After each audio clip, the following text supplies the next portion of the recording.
Donc ce matin, nous poursuivons donc le programme de Dieu pour l'Église dans l'Église aux Éphésiens. Ce matin, nous allons regarder un petit peu ce qui se passe en Éphésiens chapitre 5, versets 1 à 22. La semaine prochaine, j'ai demandé à Jacques de faire la suite. Et prochainement, je m'occuperai du passage Éphésiens 6, 1 à 10 sur la famille.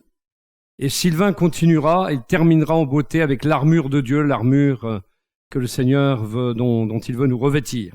Voilà. Et on aura bouclé l'épître aux Éphésiens et ce programme de Dieu pour l'Église extraordinaire, béni de toute bénédiction spirituelle dans les lieux célestes en Christ. Amen. Éphésiens 2, ce que nous étions, ce que nous sommes devenus. Éphésiens 3, la grande puissance qui est en nous pour faire au-delà de ce que nous pensons. Et imaginons Éphésiens 4, la cohérence du corps de Christ, l'unité en Christ. Éphésiens 5, on y arrive. Voilà. Et puis on a vu aussi les ministères dans Éphésiens 4, 11 à 16. Une épître extraordinaire. Cette épître va nous expliquer dans un premier temps, au chapitre 5, que l'Église est appelée à marcher dans l'amour. Alors nous lisons: soyez donc les imitateurs de Dieu, puisque vous êtes ses enfants bien-aimés. Il n'y a que des bénédictions. Voilà comment le Seigneur nous voit.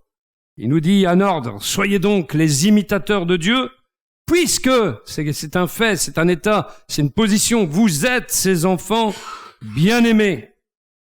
Et vivez dans l'amour en suivant l'exemple de Christ, qui nous a aimés et qui s'est donné lui-même pour nous comme une offrande et un sacrifice dont l'odeur est agréable à Dieu.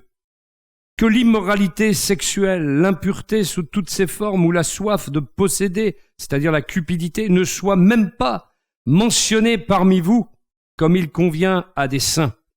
Qu'on n'entende pas de paroles grossières, de propos stupides ou équivoques, c'est inconvenant, mais plutôt des paroles de reconnaissance.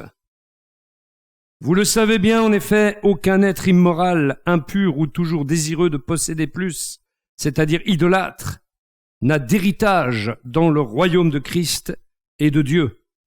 Que personne ne vous trompe par des paroles sans fondement, car c'est pour cela que la colère de Dieu vient sur les hommes rebelles. N'ayez donc aucune part avec eux. Dieu veut que nous marchions d'une manière digne, on l'a vu ça aussi. Nous sommes appelés à marcher d'une manière digne de la vocation qui nous a été adressée, qui est une vocation céleste. Nous sommes appelés à regarder aux choses d'en haut et non aux choses qui sont sur la terre, aux choses charnelles, mais nous sommes appelés à regarder vers Christ qui est à la droite de Dieu afin d'y trouver en lui nos ressources, les ressources dont nous avons besoin. Et ici, dans cette marche digne de la vocation qui nous est adressée, nous sommes appelés à marcher en imitateurs de Dieu, en marchant dans l'amour. Il est nécessaire pour nous de croître, de grandir dans l'amour, qui est l'accomplissement de la loi, qui est la loi royale, dira Jésus. Et il nous faut donc copier notre Dieu quant à son amour. Il a tout donné, cela nous vient de nous être rappelé. Il a donné Jésus comme offrande pour notre péché, comme sacrifice. Et donc cet amour, nous devons l'imiter. Nous sommes transformés par Dieu pour devenir semblables à l'image de son Fils, nous dit Romains 8, verset 29, et être semblable à l'image du Fils, c'est finalement être parfait comme Dieu est parfait, et c'est ce que Jésus visait pour nous quand il dit « Soyez parfaits comme votre Père est parfait », parce qu'en étant transformés à l'image du Fils, nous ne pouvons qu'être parfaits comme Dieu le veut. Alors il nous faut viser cette transformation à l'image de son Fils. Il est possible d'imiter son amour. Comment? Cela nous est dit dans l'épître aux Romains chapitre 5 verset 5. Il nous est dit que l'espérance ne trompe point parce que l'amour de Dieu est répandu dans nos cœurs par le Saint-Esprit qui nous a été donné. Nous ne pouvons pas aimer avec cette force, avec cette puissance, je dirais même, aimer comme Christ a aimé sans que, avec notre propre amour. Vous avez vu ce qui s'est passé avec l'apôtre Pierre, comment il croyait aimer Jésus et comment finalement il l'a renié en définitive, parce que l'amour tel qu'il devait être, l'amour de Dieu n'avait pas encore sans doute été répandu dans son cœur par le Saint-Esprit. Il comptait trop sur ses ressources et il ne s'était pas prêté à l'action du Saint-Esprit. Il n'avait pas encore perçu que les choses devaient se faire en lui. Le Christ devait vivre en lui. L'Esprit de Dieu devait accomplir l'œuvre de Christ en lui. Mais lui, il était avec tout son potentiel, avec toute sa chair, toute la puissance de sa chair, avec toute la puissance de ses ressources humaines. Et il a failli, croyant aimer véritablement le Christ, avec ses sentiments, uniquement avec ses émotions, eh bien, il s'est trompé et il a renié le Seigneur. Quelle tragédie pour lui, mais en même temps, comment le Seigneur s'est servi de ce reniement pour faire de cet homme quelqu'un qui allait ensuite compter sur lui, compter sur ses ressources et qui allait changer, être transformé, devenir un rocher, quelqu'un, un leader que les autres allaient suivre. Laissons l'amour de Dieu être répandu dans nos cœurs par le Saint-Esprit pour aimer de son amour, pas avec nos sentiments uniquement, pas uniquement avec nos émotions humaines.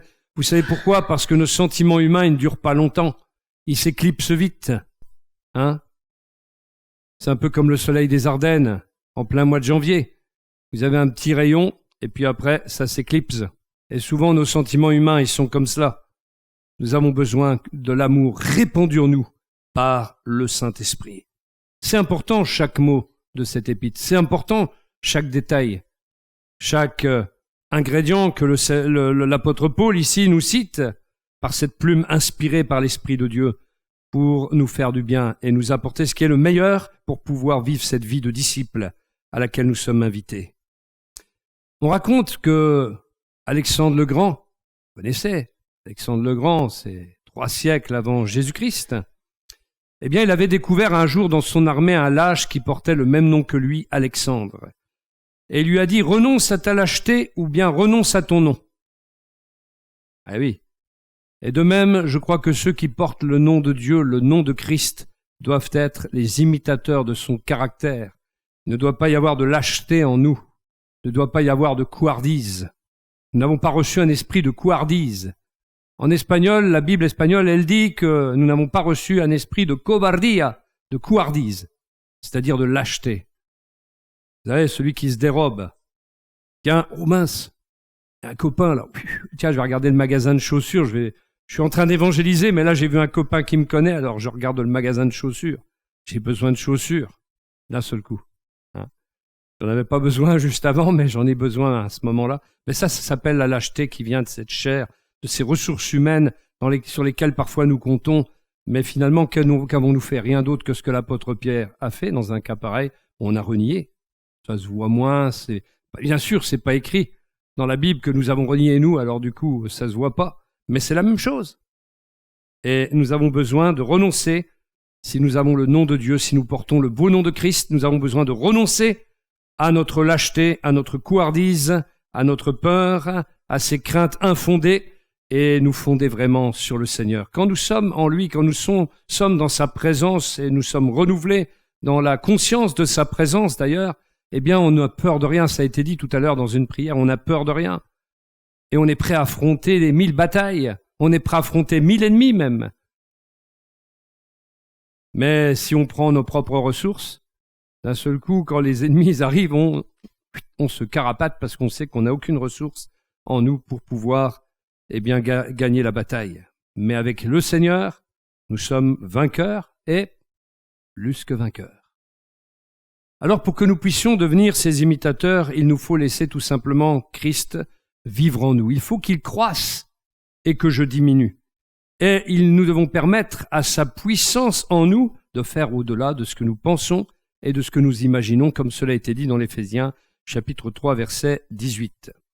L'amour entraîne aussi l'humilité. On se place alors au service des autres. On n'est pas les meilleurs, on ne se prend pas pour... Quand l'amour de Dieu est déversé dans nos cœurs par le Saint-Esprit, on n'est pas là en train de se dire « Oh, ben, t'es le frère. Oh là, le niveau, toi. » Non, on se met au niveau des autres et on est prêt à servir les autres. C'est ça le véritable amour. Si vous faites autre chose, si vous considérez les autres de loin, comme étant moins spirituel que vous, inférieur à vous, vous n'êtes pas du tout spirituel et vous démontrez que c'est encore un amour charnel, un amour sentimental, émotionnel qui est en vous et non pas l'amour de Dieu déversé par le Saint-Esprit. L'amour entraîne l'humilité. Jésus a dit « Je suis doux et humble de cœur ». Et nous sommes ses imitateurs. Et si nous voulons l'imiter, eh bien, nous ne pouvons pas dire que nos frères et sœurs sont inférieurs à nous, mais au contraire, il est écrit de supporter les faibles dans le corps de Christ. Supporter, ça veut dire porter au-dessus de nous. Comme ces 4 hommes qui ont supporté le grabat avec ce paralytique et qui ont été sur le toit et qui ont présenté cet homme à Jésus. Plutôt que de juger nos frères et sœurs qui sont plus faibles, il nous faut les porter dans la prière et les porter au-dessus de nous et dire « Seigneur, tu vois, tel frère, telle sœur, il a bien du mal. » C'est vrai, c'est une réalité, c'est un constat. Il a bien du mal, elle a bien du mal, mais Seigneur, je la porte au trône de ta grâce afin que tu la transformes, que tu le bénisses, que tu la... Voilà, et que cette personne puisse devenir eh bien un pilier dans l'Église. Voilà, c'est comme ça qu'on doit faire. Et c'est ça l'humilité, on se place au service des autres, on prie les uns pour les autres, parce que Christ nous a montré l'exemple. Tous voulaient être le plus grand, rappelez-vous. Et qu'a fait le Seigneur? Eh bien, il a pris une serviette et il a lavé les pieds de ses disciples. C'est ça le véritable amour. Il a mis le comble à son amour en lavant leurs pieds, même ceux de Judas, je crois. Pourtant, il était souillé par les baisers faux de cet homme, mais pour autant il a lavé les pieds de cet homme. Jusqu'au bout, cet homme aurait pu se convertir réellement. Jusqu'au bout, cet homme aurait pu céder à l'amour de Christ, craquer sous l'amour de Christ. Jésus a mis le comble à son amour pour ses disciples en lavant leurs pieds. Ce que j'appelle le ministère de la serviette. Et nous devrions tous avoir le ministère de la serviette, non pas se faire servir par les autres, bien que c'est agréable, et il faut se laisser parfois servir, mais aussi servir les autres. Servir les autres. Se laisser servir, mais être au service aussi des autres. C'est mutuel, en fait. Il y a une réciprocité dans tout ça. Alors il nous faut nous servir les uns les autres et nous aimer les uns les autres. Laisser Christ vivre en nous, permettre à sa puissance de faire en nous au-delà de ce que nous pensons et imaginons. Il nous a encore rappelé que Christ est mort pour nous, qu'il s'est livré en sacrifice et que c'est cet amour qui doit être imité. Son exemple est la référence, le modèle, et son sacrifice est pour nous comme une offrande et un sacrifice de bonne odeur. L'amour dont il est question ici, c'est l'amour agapé. C'est un acte de la volonté, l'amour agapé. Souvent, on pense que l'amour, c'est que des sentiments. Ben non. Pour aimer jusqu'au bout, il faut avoir un acte de volonté. Vous croyez que pour aller à la croix, il n'a pas fallu un acte de volonté, un acte de détermination? C'était pas seulement des émotions, même si elles existaient aussi. Le Seigneur est ému de compassion pour nous, mais il fallait qu'il ait eu son front dur comme la pierre pour aller jusqu'à la croix pour nous. Et l'amour agapé, on décide d'aimer. On peut même décider de pardonner, mais c'est volontaire, c'est un acte volontaire, un acte de la volonté. Une femme qui était battue par son mari autrefois, que je connaissais, un jour, elle était à la prière et quelqu'un lui a dit, un homme de Dieu lui a dit, je me souviens de cette parole qui lui a été dite, « Décide d'aimer ton mari ». Et c'est pas évident quand on se fait battre, mais ça peut être aussi une libération pour l'autre parce qu'en libérant le pardon, en libérant l'amour, une transformation peut s'opérer dans le conjoint. L'amour agapé, c'est un acte de la volonté. On décide tout simplement d'aimer. On décide en prenant une position qui est celle de marcher dans cet amour. Un amour qui est inconditionnel pour les autres. Même amour que celui de Christ pour nous. Un amour qui ne s'attend pas à recevoir, mais un amour qui donne et qui ne prend pas uniquement, mais qui continue à donner même quand il ne reçoit rien. Et vous savez, dans l'Église, souvent, il se passe des choses. C'est pas toujours, on n'est pas parfait dans l'Église. Il n'y a aucune Église parfaite sur terre. Parce qu'ici, il n'y a que des êtres humains, donc des êtres imparfaits. Pas par moi, quoi, mais bon. Mais, du coup, parfois, on va donner à quelqu'un. Puis après, on peut dire, tiens, moi, je ne reçois jamais rien. Mais il faut s'attendre à rien recevoir. Parce que sinon, on sera déçu. Nous sommes appelés à ne rien attendre en échange de ce que nous donnons. Et si on nous donne, c'est bien, gloire à Dieu, c'est une bénédiction, évidemment. Mais si on agit en attendant toujours de recevoir des autres, on n'a pas fini. Et on sera toujours déçu. Et on ne trouvera jamais la satisfaction, ni dans l'Église, ni ailleurs, d'ailleurs. Mais un cœur désintéressé, un amour désintéressé, l'amour de Christ, finalement, qui n'a rien attendu en retour, parce qu'il n'a pas eu grand-chose en retour. Vous vous rappelez que quand il a aimé ses disciples, quand il a dû donner une parole dure, cette parole est dure, qui peut l'écouter? Il y en a plein qui sont partis. Il restait plus que les 12 disciples. Hein. Jésus n'a pas eu beaucoup de succès dans la croissance de l'Église. Et nous n'en avons pas plus, hein, d'ailleurs. Il ne faut pas s'attendre à recevoir des autres, mais donner, sans recevoir en retour, sans chercher du moins à recevoir en retour. Cet amour agapé, il conduit quand même aussi à l'amour filial, c'est-à-dire des sentiments d'affection, des sentiments d'amitié pour les autres, mais qui sont assainis par l'amour agapé, qui est là, déversé en nous par le Saint-Esprit. Et ces sentiments d'affection, d'amitié qui existaient chez Pierre, ils ont été renouvelés une fois qu'il a été lui-même restauré par le Seigneur Jésus. Et donc, il a connu à nouveau des sentiments d'affection et d'amitié pour le Seigneur, tout en ayant cet agapé en lui ensuite. Et d'ailleurs, il a donné sa vie pour Jésus. La contrefaçon que Satan propose, c'est le contraire de cet amour. L'amour de Dieu est désintéressé, celui du monde convoite, recherche sa propre satisfaction. L'amour du monde dépend des réponses à ses attentes. L'amour du monde, il exige la réciprocité, et il s'attend même à recevoir plus qu'il ne donne. Tout dans le monde nous parle d'amour. Si on prend toutes les variétés, et profs de musique là, qui vous faites chanter des chants, des chansons aux élèves, il y en a bien une ou deux qui parlent d'amour. Hein? Et on en entend de ces chansons-là. Elle court, la maladie d'amour. Voilà. Mais quand on regarde les séries TV aussi, nous parlent d'amour. Le cinéma nous parle d'amour. Les émissions de spectacle nous parlent d'amour. Quand vous entendez Patrick Sébastien qui dit « Y'a que l'amour, y'a que l'amour !» Hein? Tout plein d'amour. Mais en fait, qu'est-ce que c'est que cet amour? On ne parle pas de l'amour agapé, on ne parle pas de l'amour de Dieu, on parle de cet amour humain, mais qui est un peu un amour qui est déconstruit, un amour qui édulcore, un amour qui n'est pas forcément toujours sincère. Et ce type d'amour conduit, nous dit la parole de Dieu, à la débauche. Et la débauche, c'est le mot pornéia. Ça vous dit quelque chose, hein? C'est le mot qui a donné pornographie. Et ça nous conduit à l'impureté, akatarsia, le manque de pureté. La débauche désigne toutes les sortes de péchés sexuels sans contrôle de soi. Et l'impureté désigne tout ce qui est impur ou sale, les pensées, les passions, les idées, les fantasmes immoraux, la corruption sexuelle, les perversions qu'on n'imagine même pas. L'amour du monde n'est pas l'amour de Dieu. Et puis, avec cela vient la cupidité, nous est-il dit dans la parole. La cupidité, le désir de tout posséder.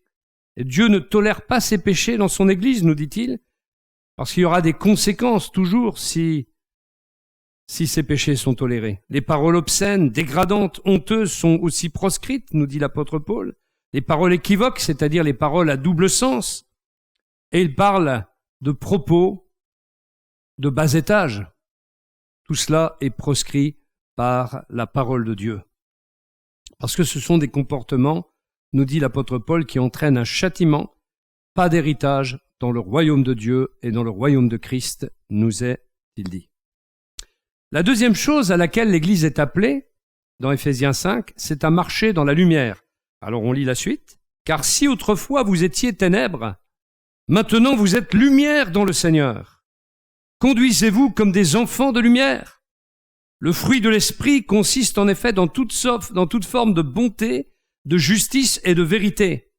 Discernez ce qui est agréable au Seigneur et ne participez pas aux œuvres stériles des ténèbres, mais démasquez-les plutôt. En effet, ce que les hommes font en secret, il est même honteux d'en parler. Mais tout ce qui est démasqué par la lumière apparaît clairement, car tout ce qui apparaît ainsi est lumière. C'est pourquoi il est dit « Réveille-toi, toi qui dors, relève-toi d'entre les morts et Christ t'éclairera. » Dieu est lumière et c'est en cela aussi que nous devons l'imiter. Nous devons être des imitateurs de celui qui est la lumière. Sa parole est lumière puisque sa parole est une lampe à nos pieds, une lumière sur notre sentier, nous dit le psaume 119, verset 105. Le Christ est appelé prophétiquement par Ésaïe, dans Ésaïe 49, verset 6, la lumière des nations. Il est lui-même, c'est lui qui le dit, la véritable lumière qui éclaire tout homme.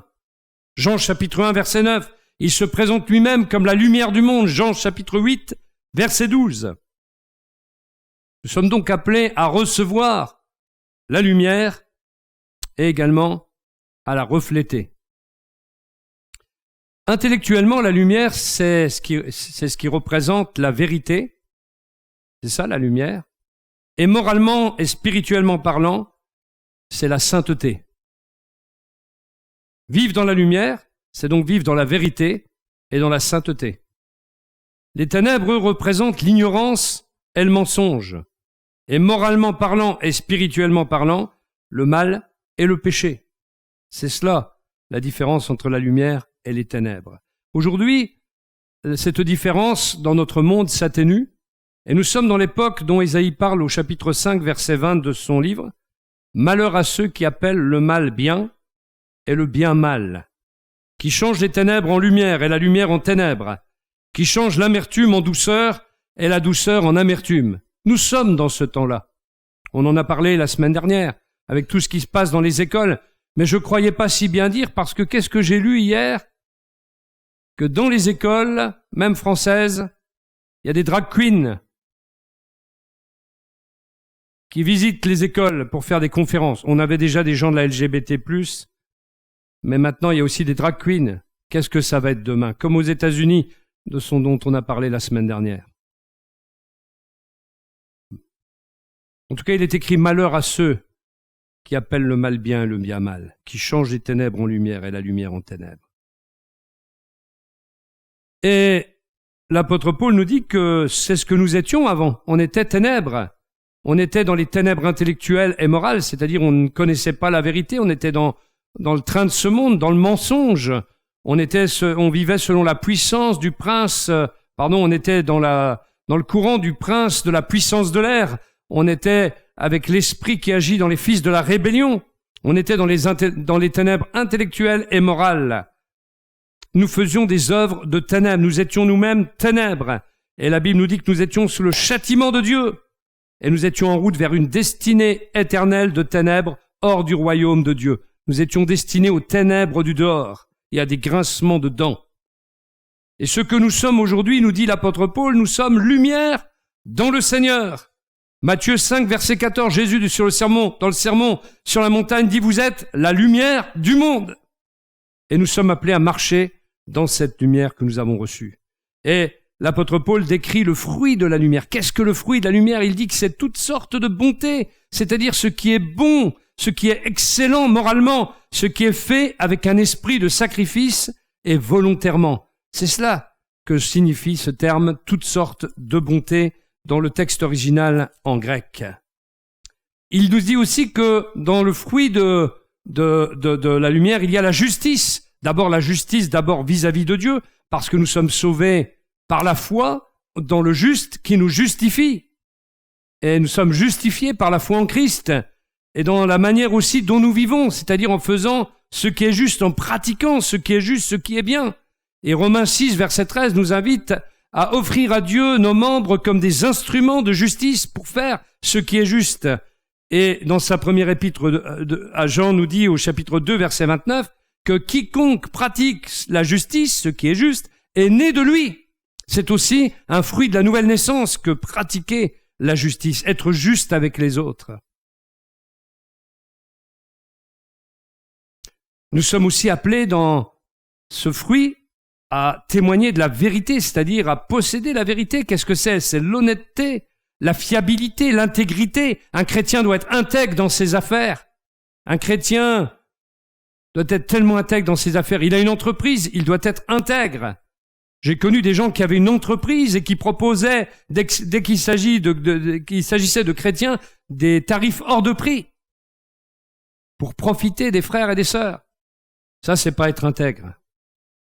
La vérité, honnêteté, fiabilité, intégrité, tout le contraire des œuvres de ténèbres qui sont hypocrisie et tromperie. Nous devons donc porter le fruit de lumière et produire toujours plus de ce fruit de lumière. Dans Colossiens chapitre 1 verset 10, l'apôtre Paul dit « Ainsi vous pourrez avoir une conduite digne du Seigneur et qui lui plaise à tous égards, car vous porterez comme fruit toutes sortes d'œuvres bonnes et vous ferez des progrès dans la connaissance de Dieu. » Celui qui marche sans être dans la lumière, ne progresse pas dans sa connaissance de Dieu. Il apprend toujours, mais sans connaître. Nous sommes appelés aussi à examiner, l'apôtre Paul dit, examiner ce qui est agréable au Seigneur. Le terme examiner, c'est éprouver, c'est tester. Et plus nous connaissons le Seigneur et que nous portons ce fruit de lumière, plus nos progrès nous poussent à examiner ce qui convient au Seigneur et à produire ce fruit. Qu'est-ce qui plaît au Seigneur? Je le disais là, je ne sais plus quand, dimanche dernier ou jeudi peut-être, lorsque nous étudions le Cantique des Cantiques et on pensait à l'épouse qui finalement parle du bien-aimé, mais en fait le bien-aimé il est dehors. Et le danger que court l'Église, c'est de parler de Jésus, mais que Jésus soit dehors. Que Jésus soit omniprésent dans nos paroles, dans nos pensées même parfois, mais en vérité il est dehors. Et nous courons ce danger. Éphèse avait perdu le premier amour, abandonné le premier amour, c'est actif, elle avait abandonné le premier amour, et puis finalement elle glissait vers l'état de Laodicée qui était la tiédeur. Et Christ en dort de tout. Et Éphèse a fini par mourir. Il n'y a plus d'église à Éphèse aujourd'hui. Et nous courons ce danger, et c'est pour ça que nous devons être vigilants, veiller à ce que le Seigneur soit toujours au centre de notre vie, au centre de notre Église. Et nous sommes appelés par le... Alors oui, pourquoi je disais ça? Parce qu'en fait, je dis, je crois, que souvent, quand nous venons au Seigneur, nous nous plaignons en disant « Seigneur, je me sens pas très bien, je suis pas très bien », mais on regarde jamais l'autre côté, c'est-à-dire ce que le Seigneur ressent. On est là à gémir, à se lamenter sur notre état, mais le Seigneur, comment a-t-il pris notre éloignement? Est-ce que ça ne l'a pas attristé? Est-ce que ça n'a pas brisé son cœur quand nous nous éloignons de lui? Ou quand nous nous révoltons même contre lui? Est-ce que ça ne brise pas son cœur? Et on se place toujours uniquement de notre côté. Oh, je vais pas bien. Ben oui, tu vas pas bien. Si tu t'es éloigné du Seigneur, tu peux pas aller bien. Alors, en revenant à lui, tu devrais aller te briser sur le rocher et te repentir de ton état. Et c'est ce qui s'appelle avoir un esprit brisé, un cœur contrit. Et c'est ce que le Seigneur aime, nous dit la parole de Dieu. Des hommes, des femmes humbles qui viennent s'humilier devant lui disant « Seigneur, là j'ai failli. Seigneur, là j'ai fait n'importe quoi. J'ai fait comme Pierre. Je me suis appuyé sur mes ressources, sur mes propres forces. » Et si nous étions un peu plus sur nos genoux et à demander au Seigneur pardon, il pourrait nous restaurer, nous guérir et nous faire aller de l'avant et nous relever. Et ainsi nous dire « Maintenant, je te relève. Et relève ta tête maintenant et sois digne. Marche d'une manière digne. Marche dans l'intégrité, comme il le disait à Abraham. Marche devant moi avec intégrité. » Nous sommes aussi appelés à ne pas participer aux œuvres des ténèbres. Attention au compromis, ce qui nuit au témoignage, de contact avec des choses répréhensibles. Plus on se met avec des gens corrompus, plus on peut être corrompu, attention. Il faut mettre des distances parfois avec certaines personnes et leurs actes. Nous sommes appelés aussi à condamner les œuvres des ténèbres.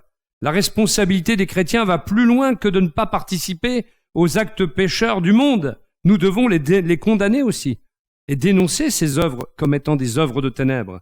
Faire comme si le mal n'existait pas, c'est encourager le mal. Ne pas en parler, c'est aider à sa propagation.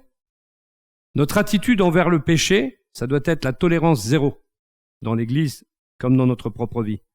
L'amour qui ne condamne pas ouvertement le mal n'est pas l'amour biblique. L'amour biblique, il s'oppose au mal. La Bible dit que l'amour ne fait rien de malhonnête. L'agapé ne fait rien de malhonnête. Donc nous devons dénoncer les œuvres des ténèbres. Et il nous est dit dans 1 Corinthiens 13, verset 6, que l'amour agapé ne se réjouit pas de l'injustice. Donc nous devons dénoncer tout ce qui n'est pas juste, tout ce qui est mal, tout ce qui est ténébreux. Il est honteux, nous dit Paul, de dire ce qu'ils font en secret. Mais tout ce qui est réprouvé finit par apparaître en pleine lumière et tout ce qui est ainsi manifesté devient lumière à son tour. Et vous savez, au sein du sommet de l'État français et de beaucoup de corps de la société, il y a beaucoup de corruption, il y a beaucoup d'orgies sexuelles, il y a beaucoup de pédophilie, il y a beaucoup d'encouragement à des mœurs réprouvables. Il y a beaucoup de sorcellerie, beaucoup de d'occultisme et beaucoup d'adoration du diable également. Mais il faut le dire, ça. Il ne faut pas avoir peur de le dire. Et il faut prier contre cela. Prier pour qu'il y ait un réveil en France et s'élever contre cette ligue, ce qui s'est ligué contre le Seigneur et contre son oint en France pour détruire ce pays. On ne va pas s'occuper que des autres pays. Nous avons un pays à nous occuper. Prions pour notre pays, la France, afin que Dieu détruise tous ces liens d'iniquité, toutes ces choses, et qu'avec son épée à double tranchant, eh bien, il percute les cœurs. Vous savez, dans des endroits où il y a des réveils, il y a des gens qui sont morts. Hein. Il y avait un sorcier qui s'opposait aux églises et qui a été un influenceur de Idi Amin Dada dans un certain pays. Eh bien, il est mort le jour où les églises se sont réveillées, le jour où le réveil a éclaté, il est mort cet homme-là. Moi, j'ai pas peur de dire que certains vont mourir pour avoir péché contre l'Éternel. Des gens au sommet de l'État mourront pour avoir été trop loin.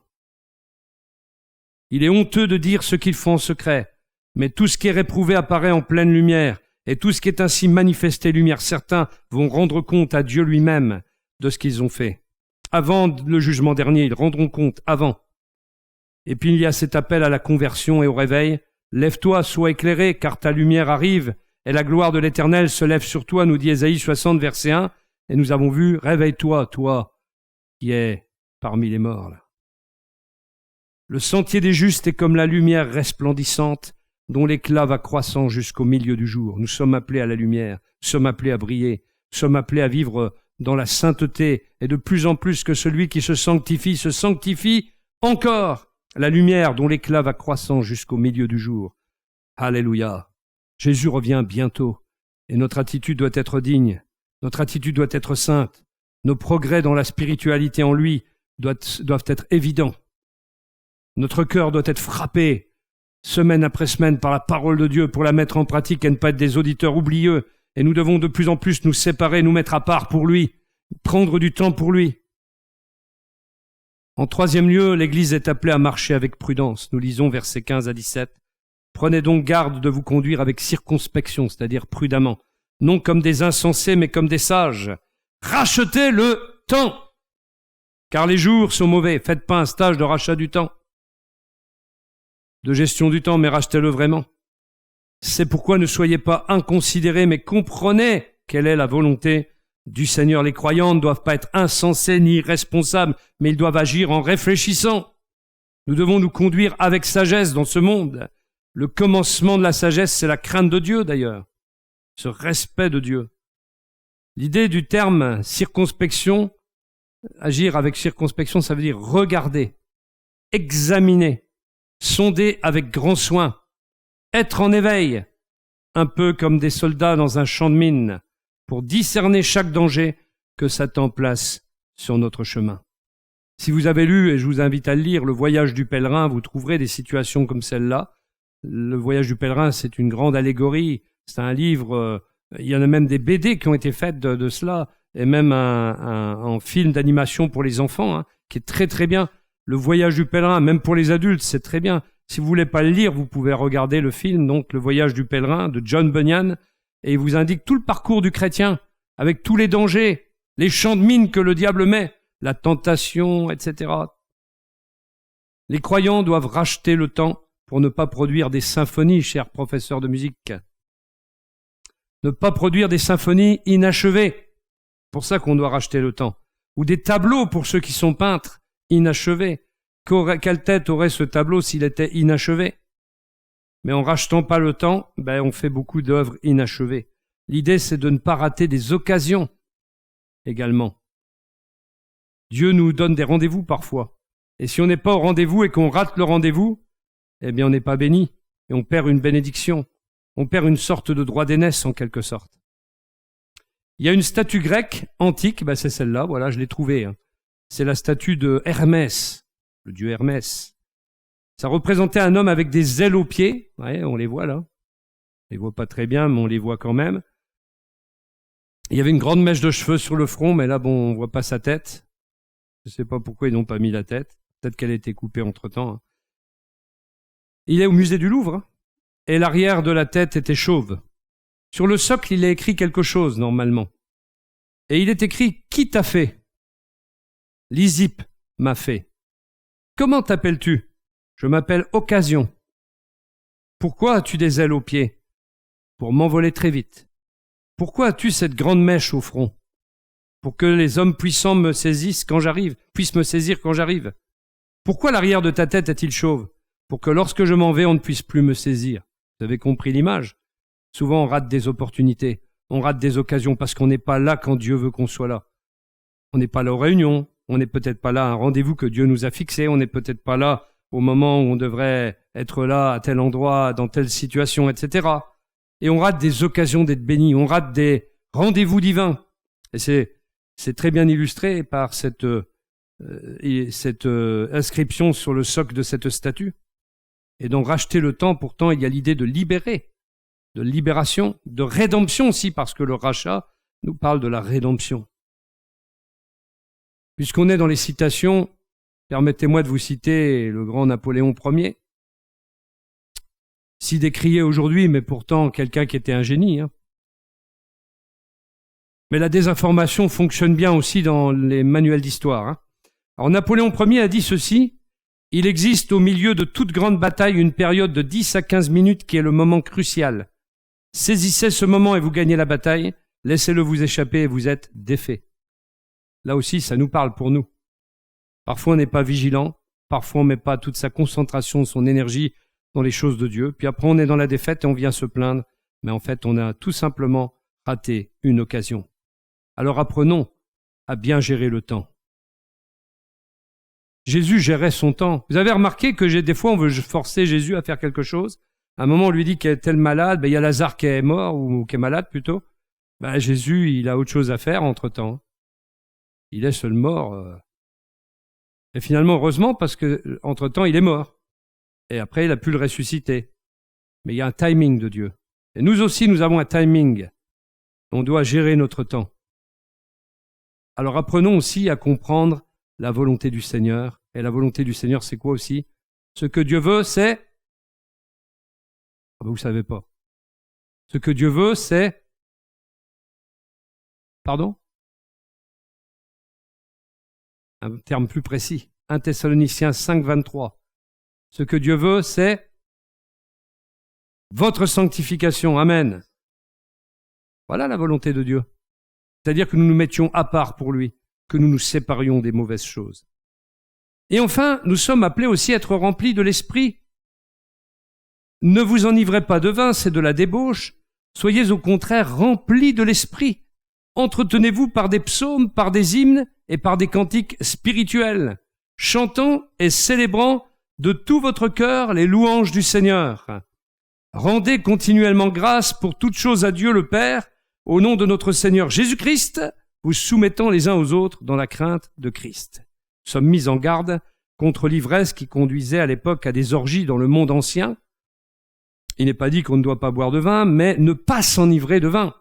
C'est contre l'ivresse que l'apôtre Paul s'élève. D'ailleurs, le vin accompagnait de nombreux sacrifices dans l'Ancien Testament.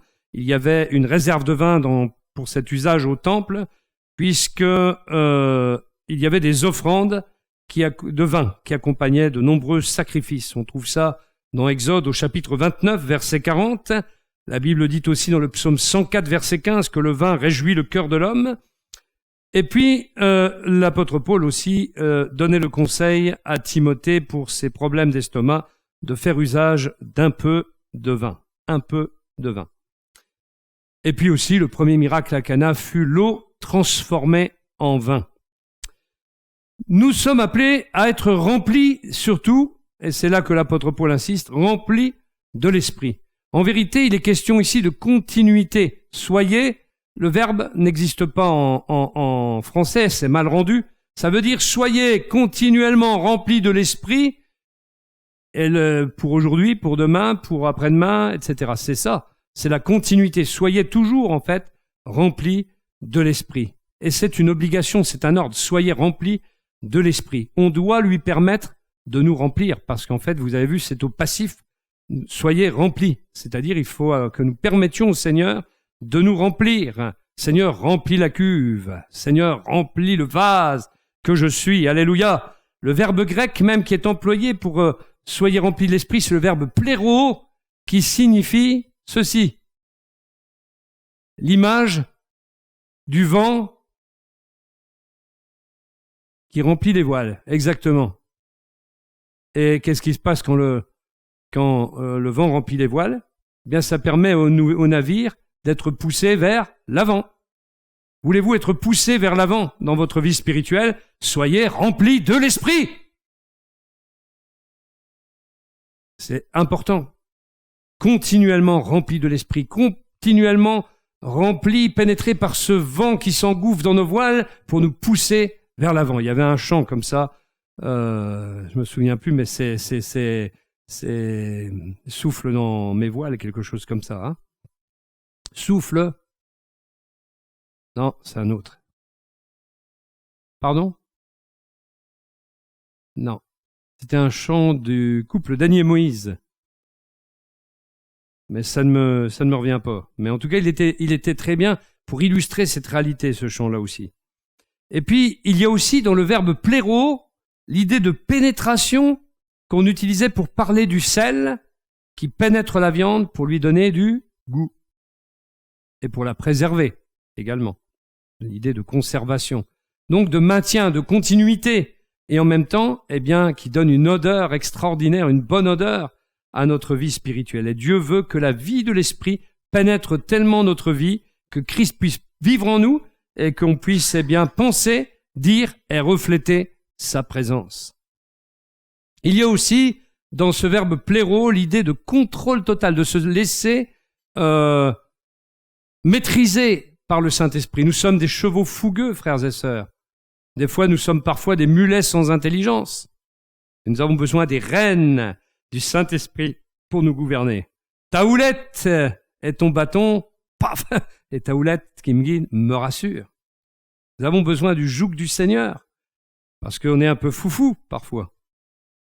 Alors Dieu veut que la vie de l'Esprit nous contrôle aussi, et que nos sentiments, nos émotions soient contrôlés par la vie du Saint-Esprit. Un contrôle de plus en plus total. Et vous remarquez que cela dépend de nous. Nous devons laisser le Seigneur faire. Il ne s'impose pas à nous. Et le moyen qu'il a, eh bien, c'est que nous puissions nous soumettre à sa volonté, nous vider de notre propre substance pour que le vase que nous sommes soit rempli non de la chair et des ressources humaines, mais des ressources du Saint-Esprit lui-même, immergé dans la puissance du Saint-Esprit. Il faut qu'il croisse et que je diminue. Conclusion, marchons dans l'amour, marchons dans la lumière et soyons remplis de l'Esprit. Je crois que c'est la synthèse du message d'Éphésiens chapitre 5, versets 1 à 22 que nous allons voir. Nous n'avons pas fini ce culte. Il y a un ordre qui vient de nous être, plusieurs ordres viennent de nous être donnés, mais il y a ce dernier ordre, soyez remplis de l'Esprit. Et j'aimerais qu'on chante un chant qui a trait, bien sûr, à la réception du Saint-Esprit. Et je sais qu'il y a besoin de renouvellement dans le Saint-Esprit pour chacun de nous. Et je vous invite vraiment dans ce temps que nous allons avoir à prier vraiment pour que le Seigneur vous renouvelle, pour que le Seigneur vous remplisse. Laissez-vous toucher par le Seigneur ce matin. Faites vous-même, pendant que nous chantons cette prière à Dieu, remplis-moi de ton esprit comme il est écrit, parce que j'ai besoin plus que jamais d'être équipé dans cette génération dans laquelle je vis de cet esprit dont Dieu veut me remplir, dont il veut me revêtir, de sa puissance, de son feu, de sa lumière, de sa sainteté, parce que c'est l'Esprit Saint. J'ai besoin du Saint-Esprit. Et ce matin, j'aimerais vraiment qu'on puisse être dans la prière pour recevoir. C'est pour ça que je réserve un autre temps pour parler davantage du Saint-Esprit à un autre moment, hors de cette série de messages, mais j'aimerais vraiment qu'on prenne du temps pour se tenir devant le Seigneur. Hier, nous avons eu un jeûne et prière où nous nous tenions devant le Seigneur, et ce matin, prolonger un petit peu ce temps par un moment de réception des choses que Dieu a en réserve pour nous. Puissions-nous nous mettre debout ce matin et être dans cette position de réception. Seigneur, viens me remplir.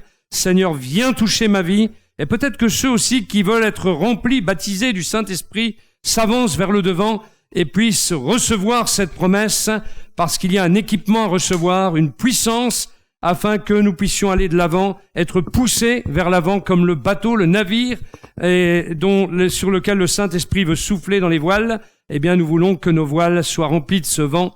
Alors, n'ayons pas peur ce matin. On est là entre frères et sœurs dans la simplicité de l'Évangile et on prie les uns pour les autres. Que le Seigneur vraiment vous bénisse ce matin. On va chanter de tout notre cœur.